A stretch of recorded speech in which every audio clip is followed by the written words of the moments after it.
मराठी गिटारगिरीचा हा तिसरा open mic आहे असं म्हणेन मी. 5 नोव्हेंबरला पहिला झाला तो वर्सोव्याला, नंतर आय गेस जानेवारीमध्ये झाला होता भंडारदऱ्याला, आणि हा आज पराशरला आहे. स्वतःकडनं पण अपेक्षा खूप वाढल्या आहेत.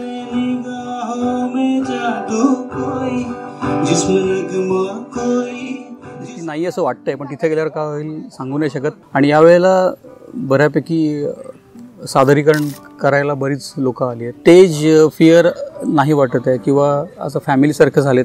आधी सगळे अननोन चेहरे होते, त्यामुळे कोण कसं जज करेल असं होतं. आत्ताही आहे ते फिलिंग्स, पण आता इट्स लाईक अ फॅमिली. यावेळेला सगळ्यात महत्त्वाचा डिफरन्स म्हणजे 5 नोव्हेंबरला जे केलं होतं त्यामध्ये आमच्यासाठी सगळंच नवीन होतं. त्यामुळे जाऊन परफॉर्मन्स देऊ शकू की नाही, that is one stage. Stage 2मध्ये भंडारदऱ्याला आम्ही शूट वगैरे केलं होतं, पण म्हणजे यावेळेचं जे आहे साऊंड आणि जी अरेंजमेंट आहे ती थोडीशी मी असं म्हणेन की थोडीशी त्याचा बार रेज झाला आहे.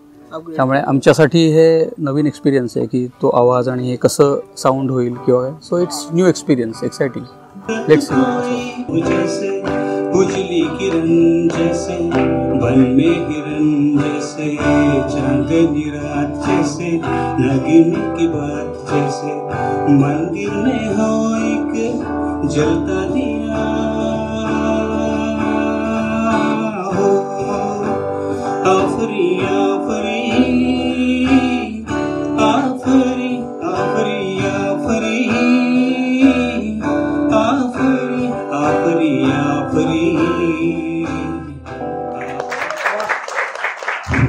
बेस्ट एक्सपिरियन्स आहे. जी इम्प्रूव्हमेंट आहे पहिला, दुसरा आणि तिसरा परफॉर्मन्स देतानाची जी होती ती जाणवली. अजून प्रॅक्टिसची खूप गरज आहे. आणि आत्ता ह्या वेळच्या मीटला एक नवीन एक्सपिरियन्स मिळाला, म्हणजे साऊंड सिस्टीम आणि माईक आणि ह्या बरोबर परफॉर्म कसं करायचं हे कळलं. सो कम्युनिटीमध्ये आता डेफिनेटली आपले यशवंत सर किंवा लॉरेन्स किंवा क्रिस्टोफर यांचा गायडन्स तर मिळत असतो सारखा प्रत्येक वेळेला. आता आम्ही एकमेकांनी शेअर केल्या गोष्टी की कोण किती प्रॅक्टिस करतं आहे, कोणाची किती तयारी झाली आहे, कोण नवीन काय शिकलं आहे, आणि मग त्यावरून आपल्याला सुद्धा कळतं की आपण कुठे आहोत. आजचा कार्यक्रम एकदम फंटॅस्टिक होता.